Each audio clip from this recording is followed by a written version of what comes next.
Hi, you're welcome to part 2 of this 4-part series called Emotional Cheating. In case you haven't seen part 1, I advise that you pause this video, go back, watch part 1, and then come and watch this one. The link to the first part is right here on your screen.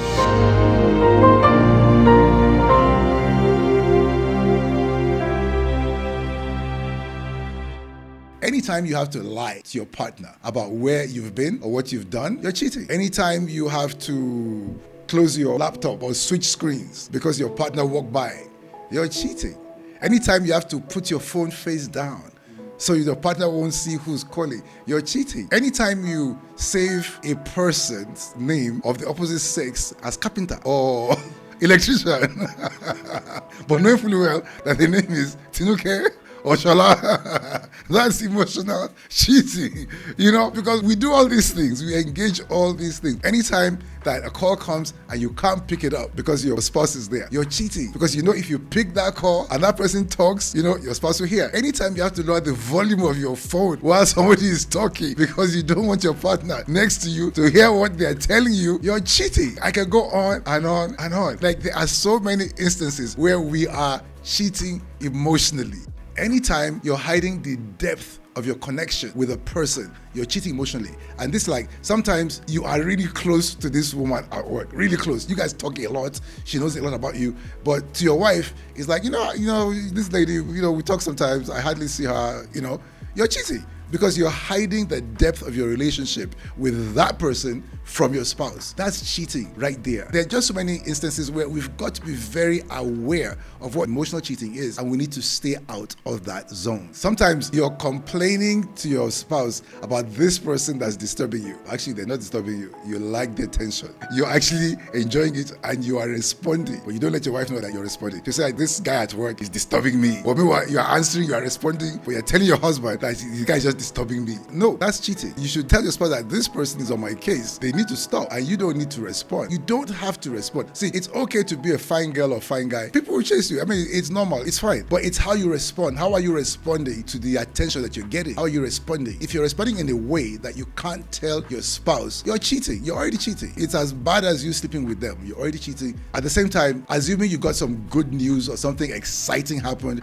or a breakthrough, and the first person you call is not your spouse, you're emotionally cheating with that person. Because if you and your spouse are one, when you get that good news, they should be the first person you call. When you get that bad news, they should be the first person that you call. At no point should you be calling somebody else to share this good news with them, and then later on you not call your wife and say, well, this is what happened. That's emotional cheating. If you send a message to somebody and you realize that if your partner ever sees this message, they will be hurt, that's emotional cheating. Where you've crafted this message to a person and you know that this message I'm about to send to this person, if my spouse ever found out about it, they would be very hurt, they'd be very upset. In fact, I can't afford for them to see this message. You are already cheating emotionally. Also, when you're with your partner intimately or sexually, and in your mind you're thinking about somebody else, you're imagining it was somebody else, because people do this, you're cheating emotionally. When you're with your partner, you're supposed to be present. You're not supposed to be imagining that the person you're holding is that voluptuous woman in the office, but meanwhile you're actually holding your wife.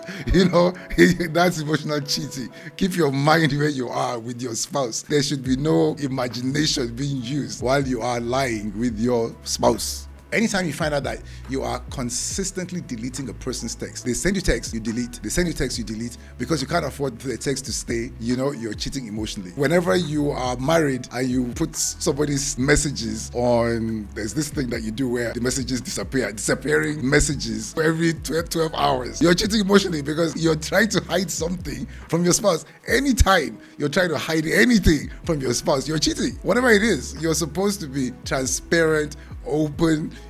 Marriage is about two people becoming one, and that's the whole test of marriage. Marriage is a test where you're being tested on your ability to be one. And anytime that you're doing anything behind the other person's back, you're no longer one. Anytime you are doing stuff that you can't let them know, you're no longer one, and it's fighting against the foundation of your marriage. If you feel that you have to hide stuff from your partner consistently, you're already cheating. Anytime you have to cover stuff up or lie, anytime you find yourself lying to your partner consistently about one particular person or people, you're cheating. You're emotionally cheating. If you're continually showering praises and appreciation and just compliments on somebody that's not your spouse, and you're doing it to them more than you're doing to your spouse, you are emotionally cheating. Where you see this fine girl and, oh, you're beautiful, oh, wow, look at you, see the smile, your eyes, your ears, your this, your wow, your bum bum, whatever it is they're talking about, but meanwhile, your wife, you just look at her like, what's going on? She doesn't feel seen, she doesn't feel heard. But this person outside is seen well, is heard well. You're cheating emotionally, bros. You are. So don't do that. Make sure that your spouse hears all the compliments from you first before you can even afford to be giving anybody compliments. And also, if you are the recipient of all the praise and adoration and compliments from somebody else, and you're just taking it, and you're not telling your spouse about it, you're cheating emotionally. If there are levels of compliment that you should reject, it should only come from your wife or your husband. And when it comes from somebody else, you stay away from that person and you dissuade them from giving you that level of attention or compliment. But if you allow it continuously, then you are emotionally cheating. Your spouse should be your major emotional support. Okay? When you start to lean on somebody else for emotional support, you're cheating emotionally. Whatever you're going through, your spouse should be your support. And your spouse should be present, should make you feel heard and seen. But when you start to have someone else as your emotional support, especially somebody of the opposite sex as an emotional support, social support, you are cheating emotionally if you're doing this as a married person. And also, I must say this, if you're married, learn to listen agreeably. Make sure that your spouse feels heard by you and seen by you. Meaning that you should respond to them based on what you see, not necessarily what they've come to tell you. Before they tell you, you've seen it and you've responded. Then they know that this person sees me. They see my pain, they see my struggle, they see what I'm going through, and they're responding. Everybody wants to feel that from their spouse. And it's important. Same thing too, that when they speak, try to understand exactly what they're saying. And just don't start being defensive or argumentative. I'll tell you this, learn to listen agreeably. Don't listen to respond. Don't listen to disagree like most people do. Listen to agree. Find out, make great effort to find points of agreement in what your partner is saying.